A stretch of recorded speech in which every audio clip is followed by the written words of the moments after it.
Hey guys, it's Star the Flippin' Hippo. Thank you for joining us on our YouTube channel at Flippin' Hippos. Today we're going to do one of my favorite videos. We're doing a haul video, which I love doing. It is absolutely one of my favorite videos to record for you guys. I love to show you all the stuff that we find when we're out thrifting and sourcing.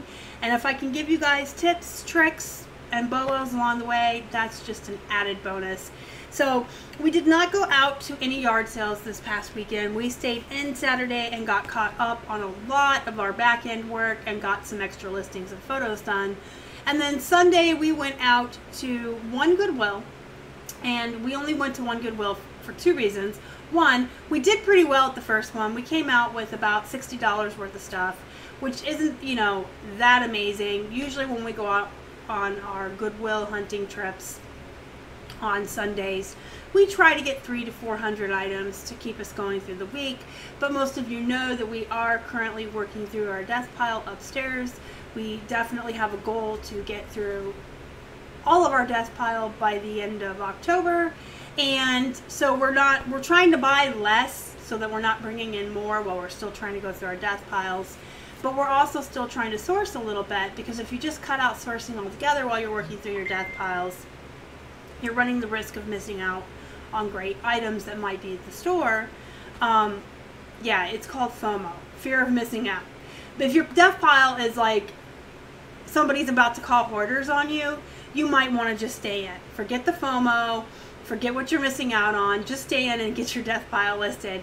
But if it's controllable and no one's about to call hoarders on you, it doesn't hurt to go out and get a couple of items. Don't go hog wild, just cherry pick your way through and just see what's there and bring some home so that you can work on your new stuff as well as still getting through your death pile. And additionally, I know I've said this before, but a lot of times in where we live, unfortunately, in the winter, there will be many weekends where the roads are icy and too dangerous to drive on, or we will be snowed in and we can't get out to source. So we kind of want to make sure that we have a hoard or a death pile built up when winter hits full force. So on those occasions when we are stuck in the house and we can't get out, we still have stuff to list. And not just on the days we're stuck. I mean, if we get stuck in here on a weekend and we can't get out, and we don't go source and bring any items home, we're looking at a whole week until the next time we can go sourcing on 99-cent Sunday. So that would be like trying to live off of what we have here for a week to 2 weeks, depending on the weather. So we do try to hoard a little bit as we move into winter, but our game plan is to get through the death pile by the end of October and have a new death pile built up for the winter. And I shouldn't even call that a death pile. It's just like a hoard. It's like a bear or a squirrel's little hoard of food to get through the winter. But whatever's been sitting around for a long time obviously needs to go up. So we want to get through that by the end of October, but we still want to bring new stuff in that we can kind of sit on for those days that we're snowed in or the roads are bad. So we're still sourcing, we're still working through the death pile, and we're still setting aside some good bread and butter items for those occasions where we can't get out to source. We don't put anything like super, like we would never put like Miss Me and Silver Jeans on purpose into the rainy day pile, snowy day pile, that's what we'll call it. But we'll pull aside some bread and butter items just so that we have that stash if there's a day we can't go sourcing. And this guy behind me insisted upon being in the video, and he also insisted upon wearing the Plushy Queen crown. So he is already spoiled. He still doesn't have a name. If you guys have suggestions, leave them down below in the comments. So I guess I will start with our new friends that we found. I didn't find much plush this weekend. I got this guy, and I know I've said before, the Build-A-Bear WWF Animals, World Wildlife Federation, do well. And he was just 50 cents. He was in the bin at the thrift, at the Goodwill that has the buggy with the animals. They used to be 3 for $1, and now they're 50 cents a piece. So he has a Build-A-Bear, and he was 50 cents, and he's a panda. Pandas are cute. I love pandas. I don't think the hippo will mind if I set him there. And then I found this guy. He has a Gans Webkins. He does not have his code. But even without their codes, many of the Gans Webkins do well. And this guy has like that furry look to him. He's a frog, and he was also 50 cents. And oh yeah, these guys. So on our way back from the Goodwill, and I guess I never got into the second reason why we only went to one. I went off on my tangent about the winter. Sorry about that.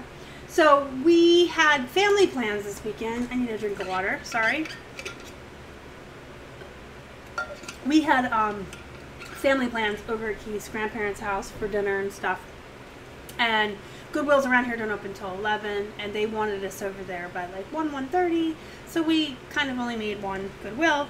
But on the way from the Goodwill to his grandparents' house, they had this parking lot in a shopping center all blocked off, and it was like a little mini flea market. So we did pull over and walk around in there real quick, and we only found one thing. I got these M&Ms. So here's the yellow one, the blue one, the green one. Isn't she cute? And the red one. And they are all from M&M's World in Vegas. And I don't think you could see the Vegas. Well, it says Vegas on there, I promise. Anyway, she wanted $5 for all four, and I figured that was a good price to get the whole set. I'll probably start them at 20 or 25. I'll look at comps and see what's going on, but my gut tells me these can fetch at least 20 as a set. And that was the only thing we picked up from the impromptu. Oh my gosh, there's a flea market over there. Pull over quick. And then the rest of this is that I'm going to show you is clothes from the Goodwill we went to. Like I said, we came out with a bit, like $60 worth. We got mostly 99-cent tag this weekend, so we got close to 60 items. And I've just pulled out a small stack of the best to show you guys. Pink was 99 cents and blue was half off. So this was 99 cents. Y'all, this is a Walmart brand. I ain't even gonna play. Look. This is Walmart's fancy brand. But for 99 cents, look what it is. You see it? It's suede. It is 100% polyester, not leather, suede. But still, it's a nice button-down shirt. It's nice and soft. It is suede. And we have in the past picked up the Van Hussein brand when it was something that had a really nice graphic or really nice soft material like this. And the bigger sizes, obviously, this one is a large. And we flip them for $12 to $15. I wouldn't say to go out and buy this brand if it was a plain blue button-up shirt. But if they have really great graphics or something about them that's unique or nice, you can pick them up if you can find them for 99 cents or less than that if you find them at the bins. But it's not something you want to spend a lot of money on investment in. This, you guys, is definitely worth 99 cents. This is Lucky brand. It's a men's button-up short. It's 100% cotton. Nothing fancy there. But it is a nice long sleeve shirt. We are in the season for button-up, button-down, button-front, button-up, whatever you want to call it, shirts for men. And Lucky brand all day long for 99 cents, right? This one was also 99 cents. This is Nordstrom. And I believe this one was mostly picked up, not for the Nordstrom name, but because of the material. I want to say it's wool. It's 100% merino wool. It's a nice purple color, and we're in the season for sweaters. So Keith picked that up. It's a V-neck too. I don't know why, but these seem to do really well for us. It looks blue in this light, but it is purple. This, if it was my size, would be for me. It's 99 cents. I wish I could fit this. I really do. You guys, it is a nice t-shirt. It is heather gray and black raglan. But look, live from New York. It's Saturday night! Oh my gosh, I love this show. I've been watching it since I was a teenager with my parents, or even a kid, even before I was a teenager. I've been watching the show for years. I love it. I love raglan shirts like this too. The really thin, comfortable t-shirts. But alas, it will not fit me, so it goes in the store. Okay, so this one is blue, so Keith paid $2.80 for this. It is a brand that we're not familiar with, but it's a 3XL. 3XL is a good size. And this is a Pearl Snap Western shirt. Da-da-da-da-da. So, yeah, a 3XL, nice bright red plaid Pearl Snap Western shirt for $2.80 all day long. I don't care what brand. This is the same brand, another 3XL, $2.80. This one is just a different print. It is also a Pearl Snap Western shirt with just, it's black and white, different print. And this is a good brand. This is Eli Cattleman. This is definitely a good brand. If you find the Eli Cattleman Western shirts, we paid $2.80 for this one as well. This is a 3X, and it specifically says it's for the bigger men. Big man. It says big man. 3X. I really like the plaid print on this. It's blue and black. It is a Pearl Snap Western shirt. So, yeah, all day long for $2.80. And now we're getting down to the jeans. That one's pink. So it's 99 cents for these. These are Miley Cyrus. But check out like the vintage look. The stonewashed skinny jeans. I thought for 99 cents these were worth a shot. I haven't actually put them on a scale yet, but I have a feeling that these weigh just at a pound. So they're going to be first class to ship and not have to go in a padded flat, which is even better. But I just really love the vintage look, and I think someone else will like it too. It's not that good of a size. It's a junior 17. Which, well, yeah, that's about a 16, 18 in women's. So those for 99 cents. I found my first ever pair of Page jeans.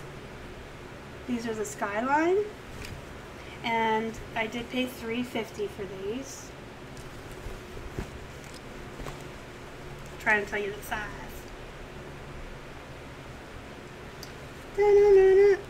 Can't find the size. It's right there, 30.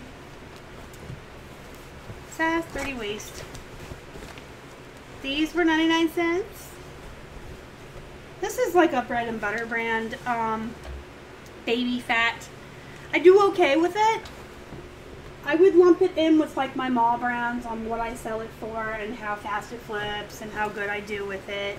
So when I find it for 99 cents, definitely. This is a size 14, so that's a good size. They're kind of boot cut. I don't know if they're boot cut or flare. I'll have to like measure the leg, but I'm leaning towards just boot cut. But they're nice jeans. And like I said, I would lump them in with my bread and butter brands. So when I find them for 99 cents, especially size 14 and larger, I always grab them. And corduroys. Corduroy pants do really well. And I don't quite understand the phenomenon, because I thought corduroy pants went out in the 90s and like no one wears them anymore. But you can't keep these in your store in the fall and winter. You just can't. Men's and women's. These are only a size 8, but, and they're Prana, a brand I've never heard of, but 99 cents. They're nice gray cords. Women's corduroy pants are to me what the Pearl Snap Western shirts are to Keith. If the price is right, like 99 cents, the brand really doesn't matter. As long as they're nice cords,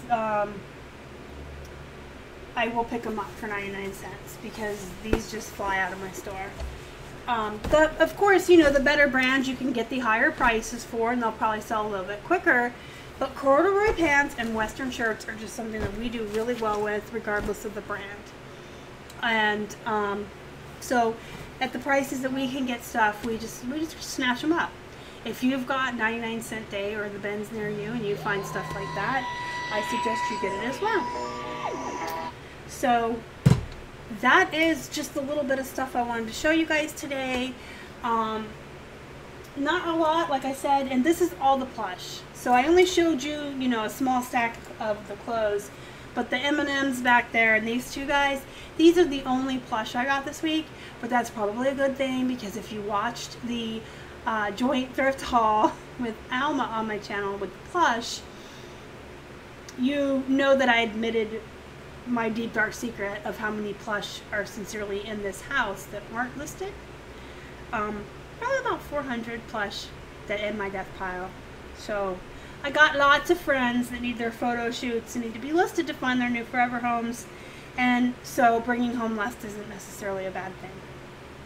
Let me know what you guys thought in the comments below, and let me know if you guys found anything cool last weekend, or bread and butter stuff, or anything spectacular. And if you haven't already and you'd like to, please subscribe to our channel and help us feed a hungry hippo. You can find us on Instagram, Facebook, and Twitter. We are at Flippin' Hippos. Until next time, you guys have a good night.